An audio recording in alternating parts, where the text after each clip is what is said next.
What's up? Well, don't let it worry you. Just keep your eyes open.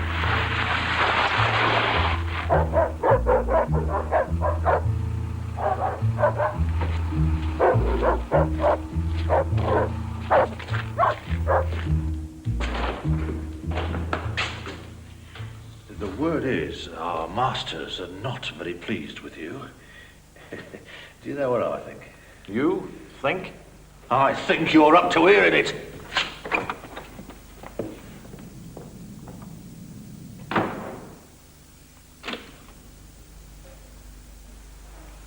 The word from Control is no.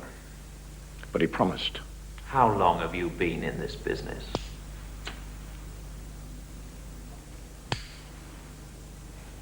What does a promise mean? I was told if I wasn't happy with the setup, I could pull out. You're not thinking of going to the other side.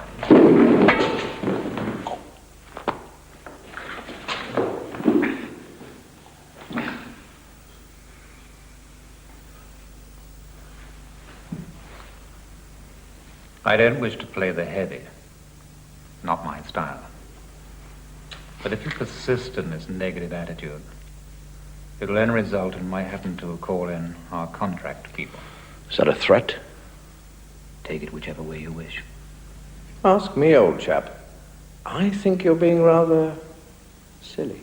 It's my career that's at stake. You can't make me do it. I believe we can.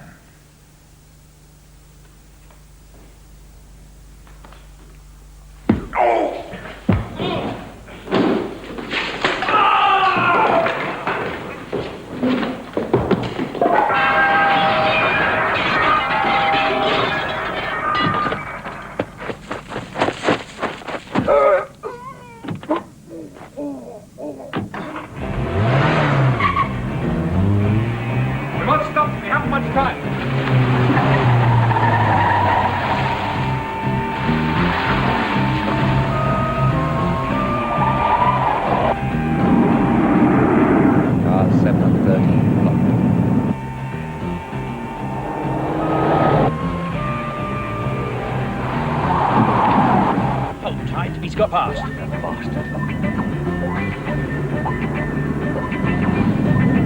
Hello, 17. Our friend is coming in your direction in my car. Head him off into the red area.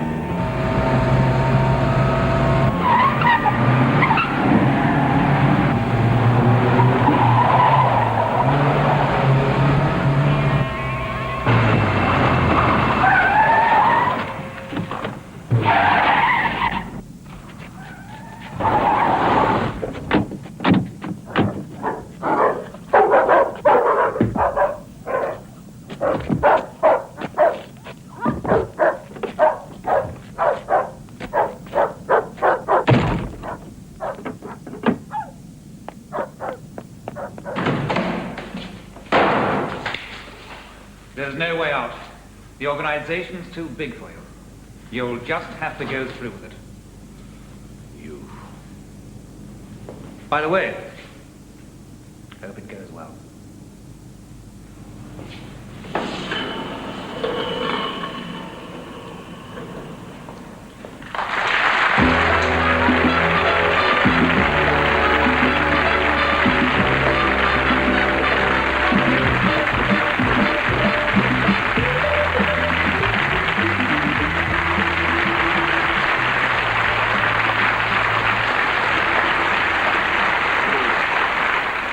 What do they have to do to you lot to get you here?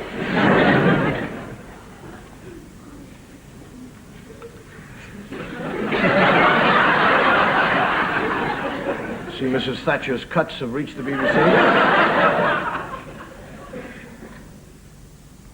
What? It's for the whole of the show? Well, always bring my own.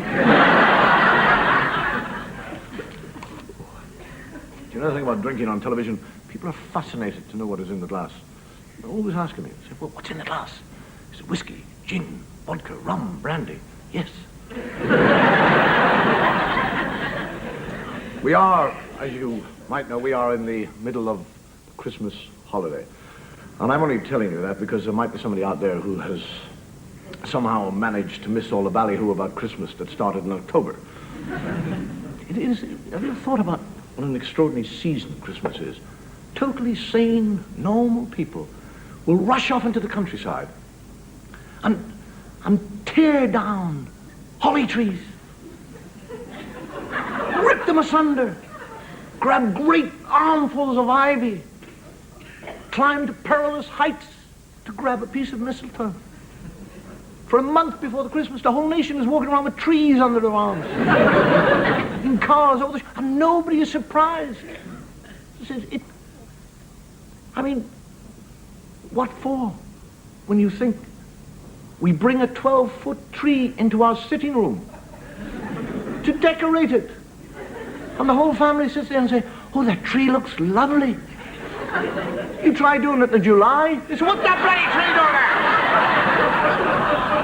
I mean, how does a custom like Christmas trees even begin? I mean, when you think it began, some fellow walking around with a tree, and somebody said, "Where are you going with the tree?" He said, "I'm taking it home." So what are you going to do, burn it? I'm going to put it in the room. You are? Yeah. And then I'm going to cover it in tinsel and lots of little glass balls, chocolate figures, and I have this brilliant idea of putting a fairy right up the top. And nobody says, "You're a bloody lunatic." They all say, "That's a great idea. I'll do it." And, wait, turkeys. 12 months of the year. We wouldn't dream of eating turkeys. Come Christmas, we all run around saying, "Gotta have a turkey. Let's have a turkey. Turkey. Christmas wouldn't be Christmas without turkey." Mind you, it's just as well we eat turkeys, otherwise the world would be up to its bum in them. And cards. I mean, we all send each other cards, Christmas cards. You know, the screwiest Christmas card I've got this year, which wishes me peace and prosperity, comes from Bomber Command.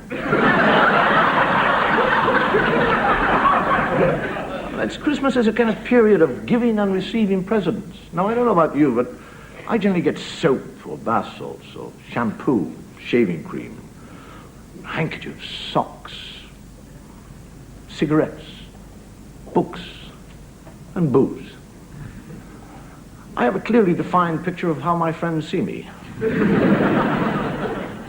Here's the thing, that when you think of the Christmas period, the 12 days of Christmas, this nation consumes more alcohol in the 12 days than any normal month.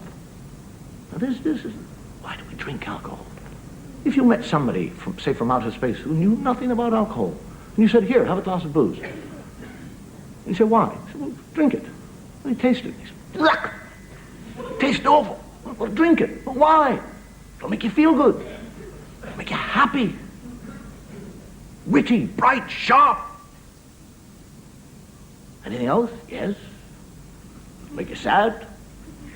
Makes you depressed, makes you cry, gives you headaches, makes you bad-tempered, makes you want to shoot your wife, makes you miss."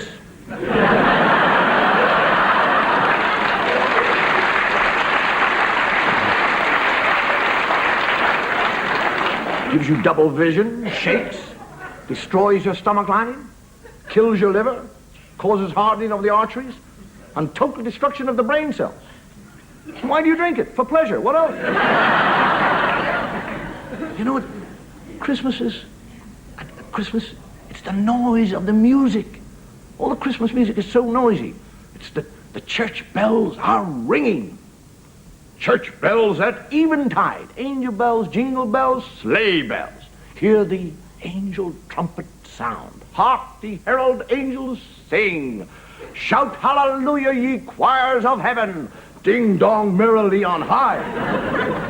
Blow trumpeter, the babe is born. You think with all that noise going on when he was born, those three wise men wouldn't have needed a star. You say, "God, listen, that's where it is. Forget about the stars. That's the noise." And then when I heard that little drummer boy, his little drum, rum, rum, rum. Can you see the Virgin in the stable? And all the din from heaven has stopped? The choirs and the trumpets, the heavenly bells? She's just got her newborn babe to sleep. And who comes marching up the road? Shall I play to him upon my drum? Boom, boom. No! Joseph! Tell that kid to stick that drum up his bum!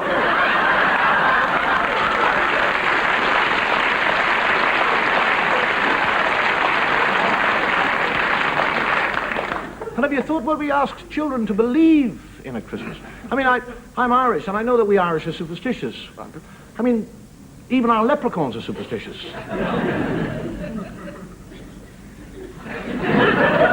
We actually ask our children to believe in an enormously fat, red-faced, 1,600-year-old man who, to make himself less conspicuous, because he doesn't wish to be seen by the children, dresses in a bright red suit with white fur edgings, black shiny boots, and a big hat with a bell.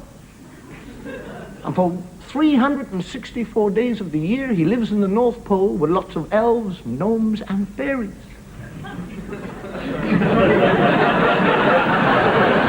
Whose total vocabulary seems to consist of ho, ho, ho. My name is Santa Claus. Would you like to sit on my knee? And for the rest of the year, we're telling him not to talk to strangers. And not only that, but we tell them that when he leaves the North Pole on Christmas Eve to bring us our presents, his means of transport is a sleigh drawn by reindeer who fly and guided by one whose nose is so bright that it equals the wattage of an anti-aircraft searchlight. And then when he gets here, he manages to break into 17 million homes. Down the chimney. The chimney. Every house has doors, windows. Surely that is the easiest way to get into a house. Open the door. Even a simpleton would know that.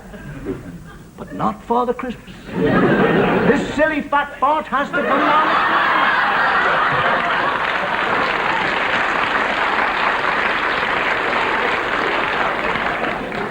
You look at the facts. In Europe alone, there are nearly 150 million homes, and he goes through the lot in 8 hours. That means he lands on your roof, gets down your chimney, dumps the present, and is out in 1/5,000th of a second. You're surprised nobody sees him. What was that red blur? Oops, look. And in each house, he has a mince pie and a glass of sherry. That means that he eats 3 tons of mince pie and drinks nearly 1 million gallons of sherry. And then we don't see him for another year. Are you surprised?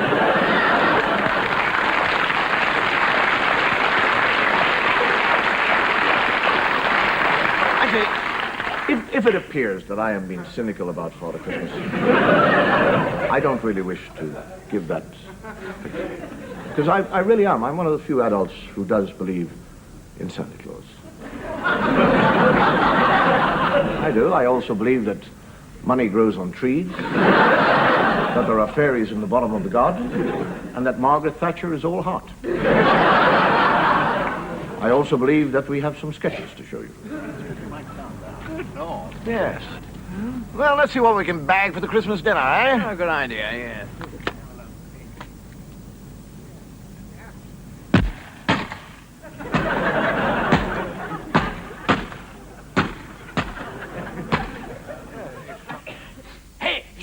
You can tell El Presidente that El Christmas dinner is served.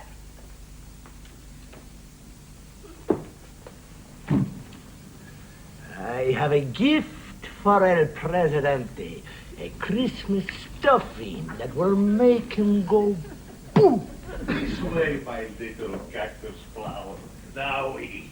But of course. Oh, what a magnificent turkey. Delicious, exquisite, so full of goodness. But can I, El Presidente, eat while the poor peasants starve? No, I cannot. This turkey shall be my gift to them. Hey, peasant!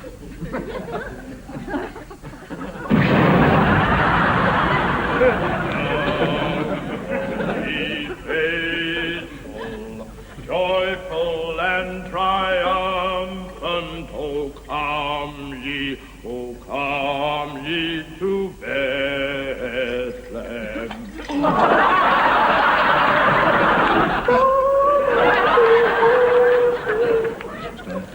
Happy Christmas, darling. Thank you very much.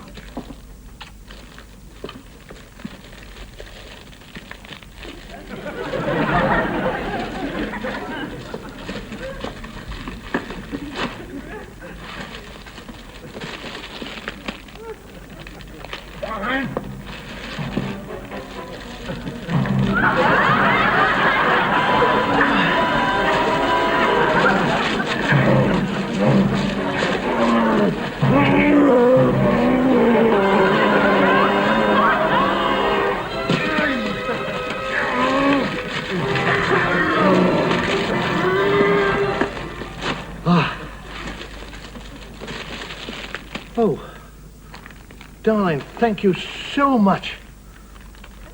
It's just what I need. You are clever.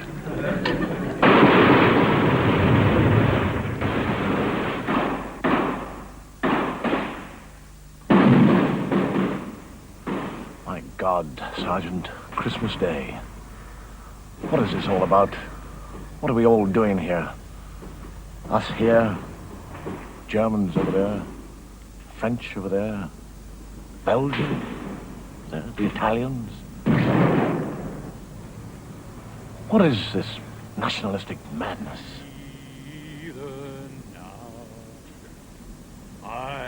Listen, sir. It's Jerry singing. Alle schläft einsam war, nur das traute, heilige Paar. That's not bad. Holde Knaber in lockigen Haar, schlürft in himmlischer Ruhe, schlürft in himmlischer Ruhe. Very good. Yes, yes. Bravo! And now, please, your marks for the German from the United Kingdom.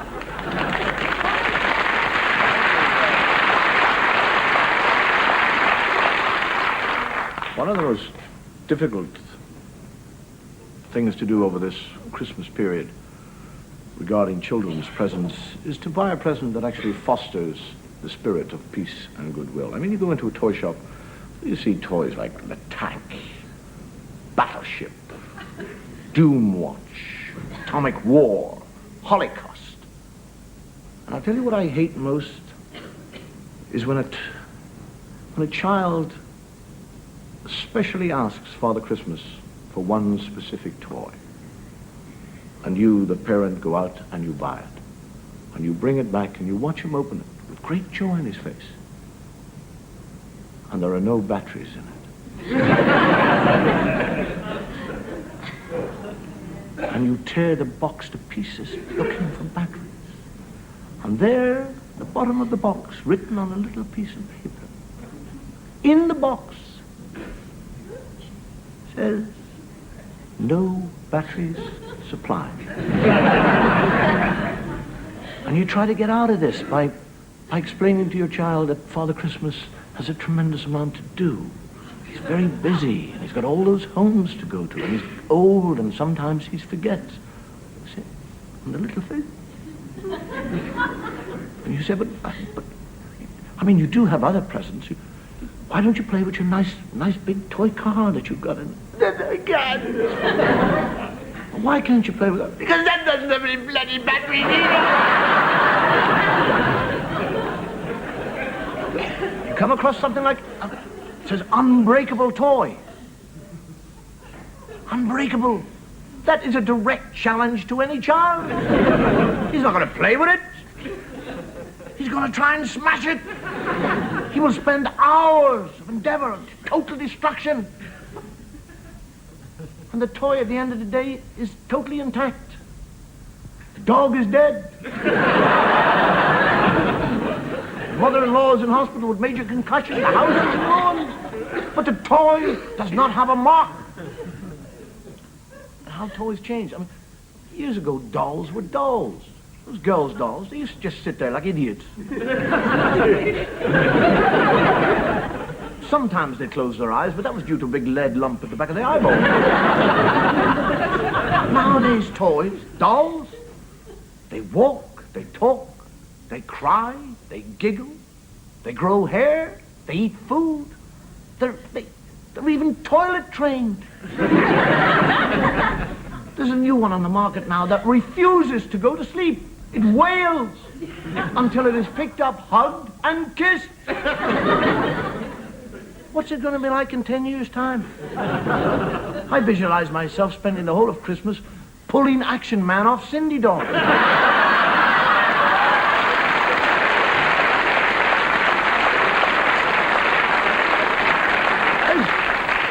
There's a change in attitudes. Action Man. I mean, that actually is a doll for boys. Action Man. He's daring. He's courageous. He's an astronaut. He's a He's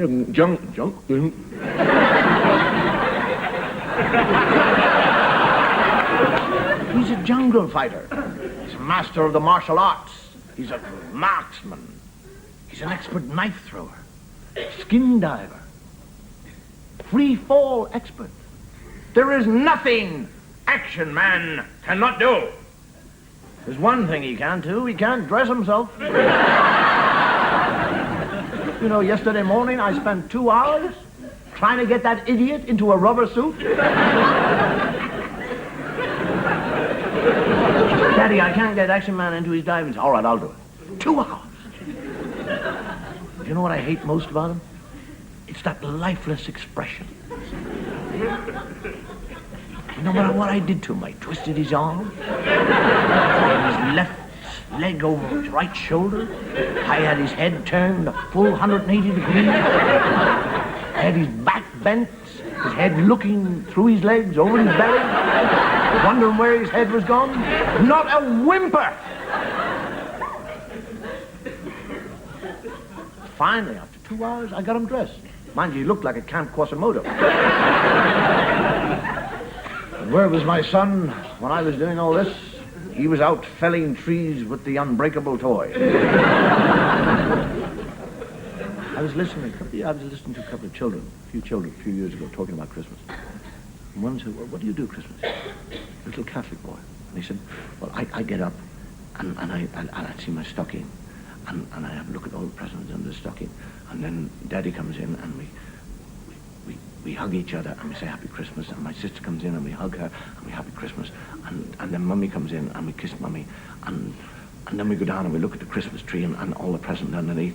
And before we open it, we all go off to Mass and we thank Jesus for being born, for giving us all the presents. And then we come back and all the presents. And Daddy says, you can open your presents. And we open the presents.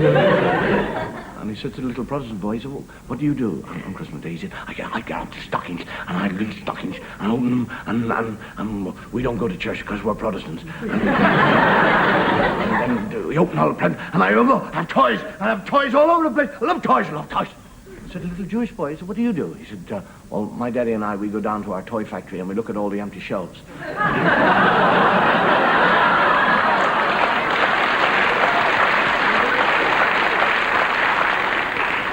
And we sing 2 choruses of Don't We Have a Friend in Jesus, and then we go to Menorca.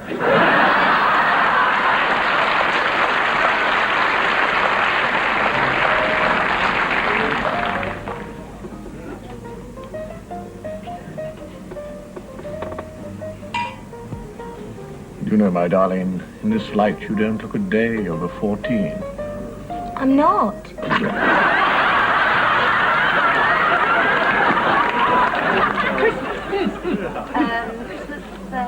Christmas wrapping. Oh, very good.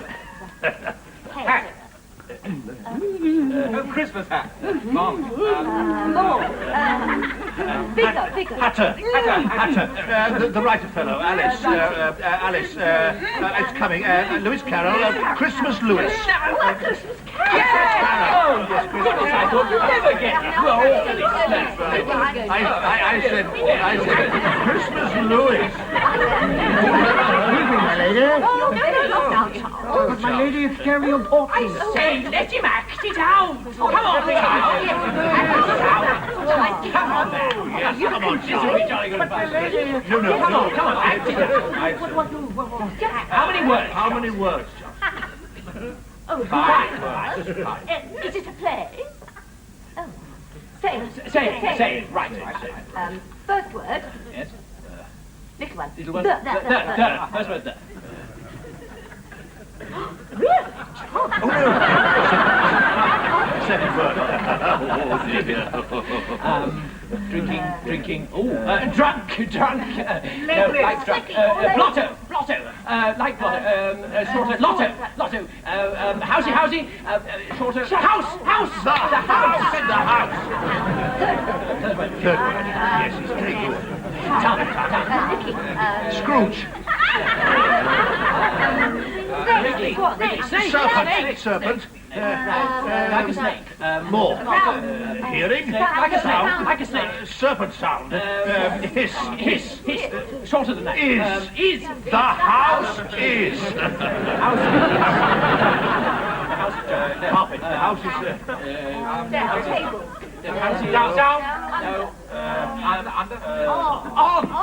The house is on. House is throwing.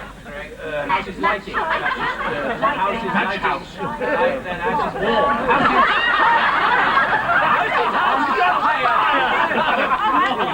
The house is on fire.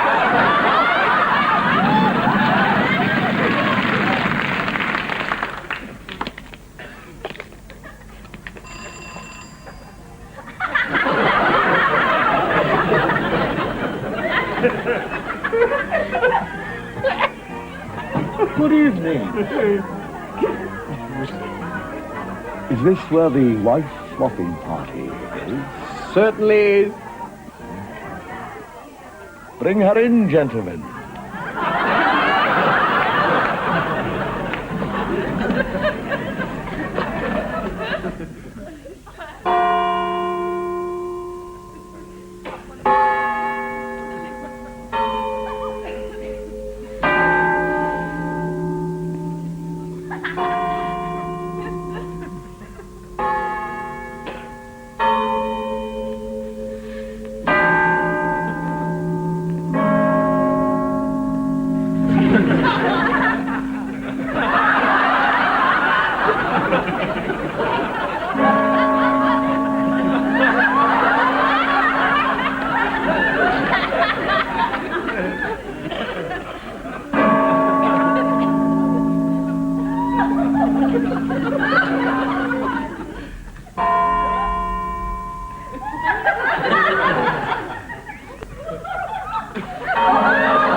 Well, that's it. You're off then. Take care. Happy New Year. Bye. Happy New Year. One for the road. All right, here she goes. Way. Happy New Year. Happy New Year.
remarkable change in attitudes.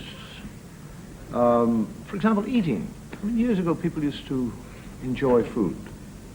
People would say, eat your food. It's good for you. Nowadays, food has somehow suddenly become unhealthy. It's bad for you. It has things like cholesterol, carbohydrates, words we never heard of. And all the time, at the back of the mind, there's a part of them thinking, oh, I'd love to eat that food. The other part is saying, no, you can't eat it. You mustn't eat it. And they go to bed at night. And they don't have good Freudian dreams, but snakes, spiders, sharks. They dream about apple pie, covered in cream with legs, dancing, eat me, hello. I'm lovely, hello. They have nightmares, they wake up, ah, I had a nightmare about that apple pie. Everywhere you go nowadays, people are talking about, I lost 4 pounds. I lost 3 pounds. I lost 8 pounds. I lost 16 pounds. I read about a woman the other day who lost 18 stone. Now, one of the first lessons I ever learned regarding mathematics is that matter is matter. It can change its shape, but it doesn't go anywhere. And every time I hear all these people saying, I've lost this weight, I've lost that, I think, where is all this fat? Where is it? Where do they keep it? It's in the drawer upstairs. It's my fat drawer. Fat in there. What's in the cupboard? Don't go in there. That's where I have fat in. It's in black plastic bags underneath the stairs. Every Wednesday at 3 o'clock in the morning. Who's there? We're the fat collectors. And then I think to myself, no, hang on a second. It can't be, because every time I hear somebody say, I've lost 3 pounds, I hear somebody else say, I put on 3 pounds. And I think to myself, it's just a one lump of fat that's going through humanity. It's also calories. I mean, when we drink, people tell us. I mean, I am quite convinced, I really am, I'm quite convinced that probably in about 20 or 30 years' time, when you buy food, it will have a health warning on it. Food is dangerous to your health. They'll do it with booze. It'll be on booze, health warning, because they tell us about the calories of alcohol. They tell me that if I have 2 glasses of wine, my calorie intake is so large that to burn off that energy, I should play a game of golf. I have given up drinking red wine because I don't like golf. I don't want to play it. If I have 7 gin and tonics, I should run 4 miles. Can you imagine having 7 gin and tonics? I just want to run 4 miles. We smokers now are what I would call the modern day leper.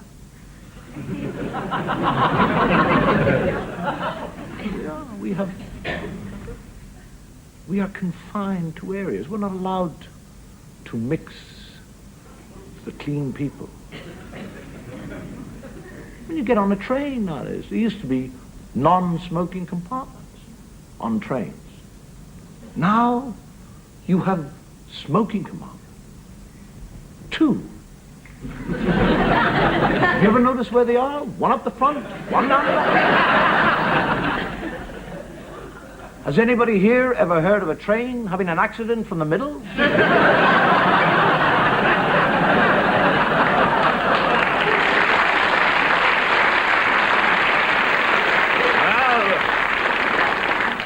He died, you know, he's a smoker. No, smoking killed him. No, he's sitting in the front of a train and running into a wall. You get on an airplane. I mean, I used to fly. When I fly, people used to say, have a nice flight. Nowadays, they say, the first thing they say, do you smoke? Yes. Smoking is confined to the area of the left-hand side of the plane. And you go down there. You sit there smoking. And there's a non-smoking area over there. It's 2 feet away from it. There's a fellow sitting there. And he thinks he's in a healthier area.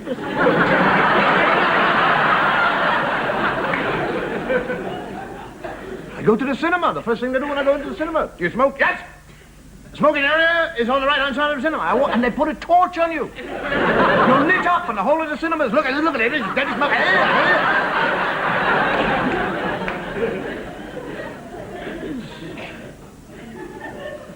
It's the whole thing of the rule, the message, the note. I mean, when you think about what is bad for us, or what the government think what is bad for us, smoking, drinking, excess eating. Now, in years to come, they're going to start worrying about the population explosion. There's too many people, but they won't tell you not to screw. Because that'll get you out of office. They'll start telling you little things like, are you aware of the damage that the heart is under during the climax of the act of love? They're already starting. I read the other day that it is far safer for a man to have sex with his wife than his mistress. And people will start to think about it. Lying around you. No, well, not. I honestly believe in years to come, when you buy a contraceptive, it will have a health warning on it. Sex can be dangerous to your health. Her Majesty's government wishes to inform you. Written in little letters in the rubber. And you'll watch that warning grow before your eyes.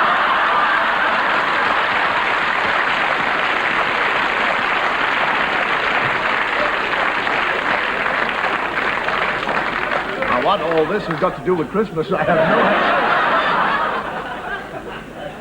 idea. The thing about Christmas is that people always bring religion into it. And we're no different.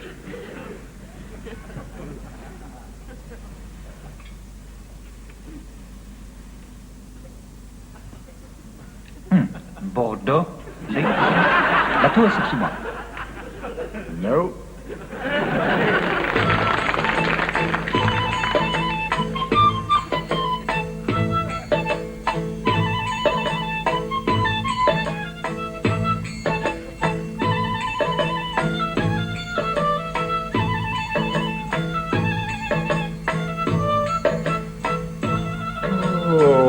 Salome.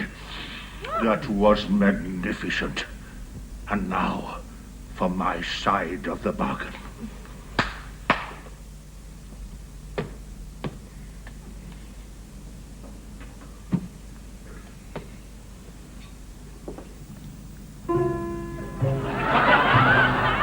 Happiness is a cigar called Baptist.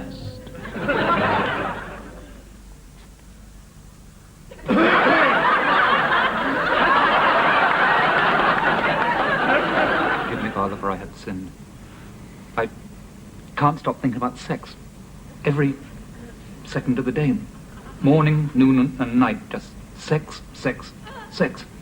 But I'm frightened to do it, because when I was young, someone told me that excessive indulgence in pleasures of the flesh made you go deaf. I wonder, could you speak up, please?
And all because the lady lied.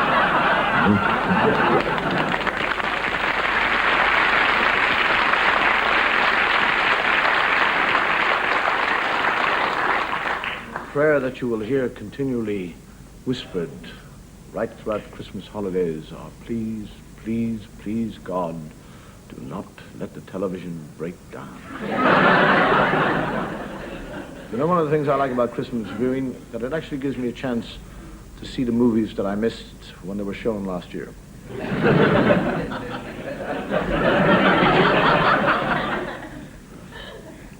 strange thing about Christmas television is that it's all recorded, taped, edited, ready for transmission.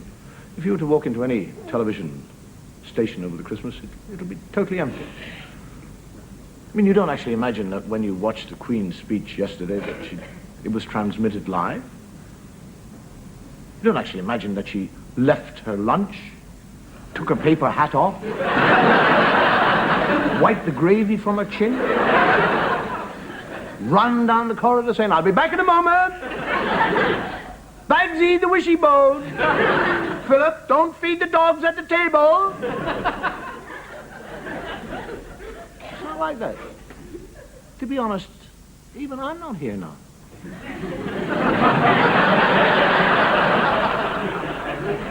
I mean, you're sitting at home thinking, what's that idiot talking about? Of course he's here. I'm not. You might think I am, but I'm not. I'm like you, I'm at home, watching television. The only difference is that you're watching this show and I'm watching the other side. And if you're thinking of changing over, don't bother, it's rubbish. As a matter of fact, it's so bad that the people who are in it are at home now watching this show. And they're thinking of turning over to the BBC Two. What's on BBC Two now?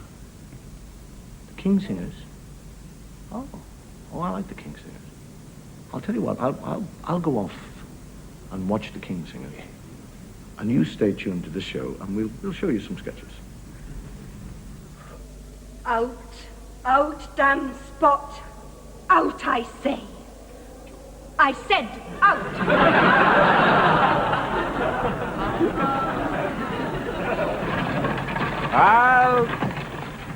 We must inspect this cart. You British fools, always you are trying to escape. And always we are finding you. Always, yeah. Oh!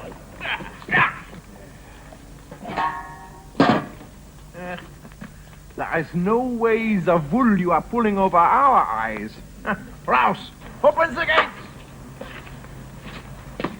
Come on.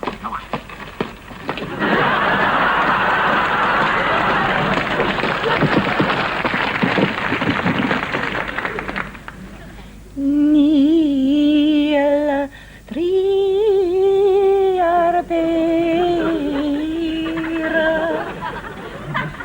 What was that song? It is an ancient Lebanese love song, which tells of the glories of a man's chest. Oh. What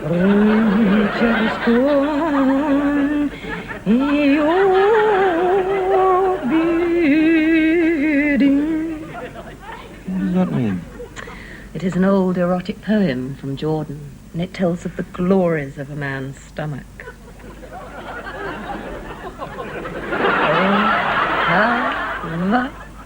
Nagila.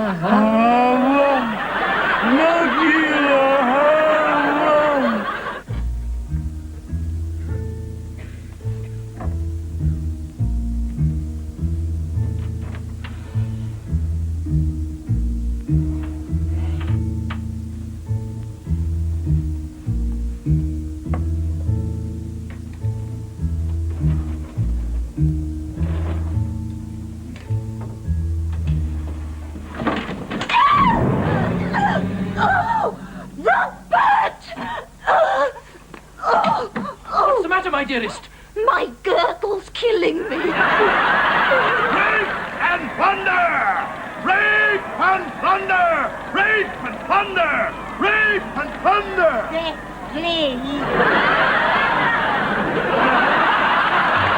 Plunder! Plunder!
Before I go, there's one last thought.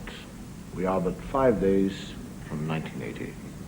And that means that there are only 307 more shopping days to next Christmas. Good night, thank you, and may your feet go with you.